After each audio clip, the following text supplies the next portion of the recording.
یہ وہ لوگ ہیں کہ جب اللہ کا نام لیا جاتا ہے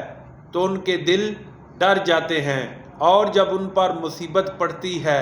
تو صبر کرتے ہیں اور نماز آداب سے پڑھتے ہیں، اور جو مال ہم نے ان کو عطا فرمایا ہے اس میں سے نیک کاموں میں خرچ کرتے ہیں، اور قربانی کے اونٹوں کو بھی ہم نے تمہارے لیے شعائر اللہ مقرر کیا ہے، ان میں تمہارے لیے فائدے ہیں، تو قربانی کرنے کے وقت کتار باندھ کر ان پر اللہ کا نام لو، جب پہلو کے بل گر پڑیں تو ان میں سے کھاؤ، اور قناعت سے بیٹھ رہنے والوں اور سوال کرنے والوں کو بھی کھلاؤ، اس طرح ہم نے ان کو تمہارے زیر فرمان کر دیا ہے تاکہ تم شکر کرو۔ اللہ تک نہ ان کا گوشت پہنچتا ہے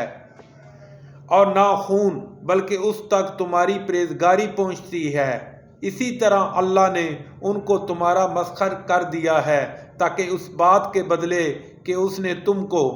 ہدایت بخشی ہے اسے بزرگی سے یاد کرو، اور اے پیغمبر صلی اللہ علیہ وسلم نیکوکاروں کو خوشخبری سنا دو۔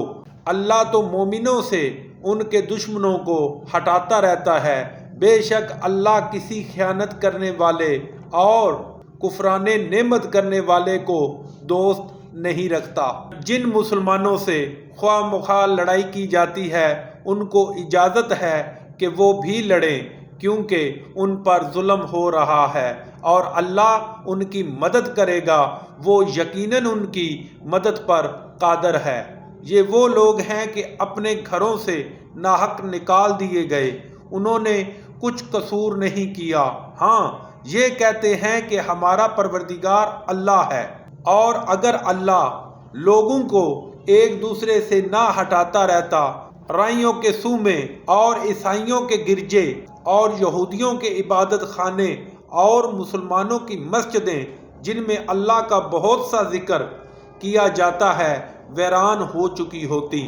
اور جو شخص اللہ کی مدد کرتا ہے اللہ اس کی ضرور مدد کرتا ہے، بے شک اللہ توانا اور غالب ہے۔ یہ وہ لوگ ہیں کہ اگر ہم ان کو ملک میں دسترس دیں تو نماز پڑھیں اور زکوٰۃ ادا کریں اور نیک کام کرنے کا حکم دیں اور برے کاموں سے منع کریں، اور سب کاموں کا انجام اللہ ہی کے اختیار میں ہے۔ اور اگر یہ لوگ تم کو جھٹلاتے ہیں تو ان سے پہلے نوح کی قوم اور عاد و ثمود بھی اپنے پیغمبروں کو جھٹلا چکے ہیں، اور قوم ابراہیم اور قوم لوط بھی، اور مدین کے رہنے والے بھی، اور موسیٰ بھی تو جھٹلائے جا چکے ہیں، لیکن میں کافروں کو مہلت دیتا رہا، پھر ان کو پکڑ لیا، تو دیکھ لو کہ میرا عذاب کیسا سخت تھا۔ اور بہت سی بستیاں ہیں کہ ہم نے ان کو تباہ کر ڈالا کہ وہ نافرمان تھی، سو وہ اپنی چھتوں پر گری پڑی ہیں، اور بہت سے کنویں بیکار اور بہت سے محل ویران پڑے ہیں۔ کیا ان لوگوں نے ملک میں سیر نہیں کی تاکہ ان کے دل ایسے ہوتے کہ ان سے سمجھ سکتے، اور کان ایسے ہوتے کہ ان سے سن سکتے؟